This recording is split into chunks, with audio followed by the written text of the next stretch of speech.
For me, espresso is, I'll get into a little bit of a discussion about roasting. So you've got three main stages that happen when you're roasting coffee. You've got your turnaround temp, which is where your temperature starts to climb again. So you're basically charging the beans into a hot machine. So you've got cold beans going into a hot drum. Your turnaround temp is where your temperature bottoms out and starts to climb again.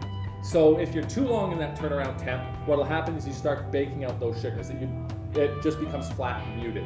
If you're too fast in that, what will happen is you'll start causing a roasting defect, which is scorching, which is, I'm sure we've all done it. You've had a nice cold cup in your truck, you bring it in, you pour hot coffee in it, your cup breaks. Coffee will respond the same way. If your drum is too hot for your beans when you charge them, what will happen is your beans will break and you'll burn the surface.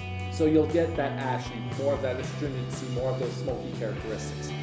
The next stage that you hit is first crack. And it literally sounds like when you pour milk on Rice Krispie squares, snap, crackle, pop. That's what it sounds like in the drum. Because at first crack, what happens is now your coffee's become exothermic and it starts generating its own heat. So it no longer can contain the energy it is producing and the bean literally cracks.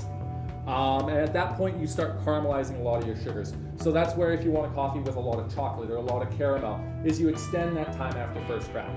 Once you hit first crack to the end of the roast is what we call our development time. So the time from first crack to finish. So a 3-minute base, so you've got 3 minutes of caramelization, you're dropping just before second crack. What happens once you hit second crack in the roast, you start carbonizing those sugars. So that's where the misconception a lot of people get is they think a darker roast coffee has got more caffeine, it's stronger, it's more powerful, it must be better. It's the exact opposite, because you literally start burning all of the organic sugars in the coffee. So from that perspective, once you start going into second crack, like say a French roast, you can take a coffee that's got a bold characteristic. You can take a coffee with a taint, an over ferment, Quakers, all of those characteristics, and roast those compounds out, and you're just left with a dark roasted characteristic. So places that do a lot of dark roast coffees could be buying a poor quality coffee. I'm not saying that they do, but it is something you can do because at that point, at that roast level, you've carbonized all of your natural sugars. But a lot of people, there are still some coffees, like I like a good Sumatra or a good dark roast every once in a while with a little bit of cream. It's not my general go-to, but every once in a while, you know what, it's kind of nice. But generally, I aim on more of the leather roast coffees because there's a lot more uniqueness in the flavors. So to answer your question about espresso is, I look at it from a roasting standpoint. So seeing you're dealing with such a fast extraction, so from a grind analysis, to put it in perspective, bean per bean, a French press, you're sitting at 450 to 500 particle size per bean for a French press. For espresso, you're sitting at 45,000 to 50,000 particle size per bean. So extremely fine, but you've got a faster extraction ratio, so you get more absorption, more saturation.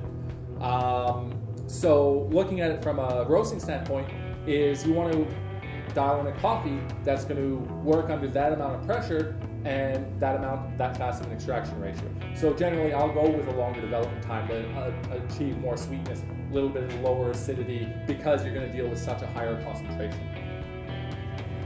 So for me, espresso is more on the roast as opposed to the coffee.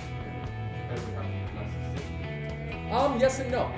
That's where it gets into looking at what the coffee brings. So if you're dealing with a coffee that's got an overpowering acidity, but a really nice body and flavor, you're going to potentially want to lower that acidity, so then it'll balance with the body and the finish for the rest of the shot. But yeah, it's generally, I look at more of a roast as opposed to a coffee. Any coffee you can throw in an espresso machine, but these coffees are not dialed in for espresso. They're dialed in for cupping and pour overs. You just want to have a different mindset, figuring out how the desired vessel for that coffee.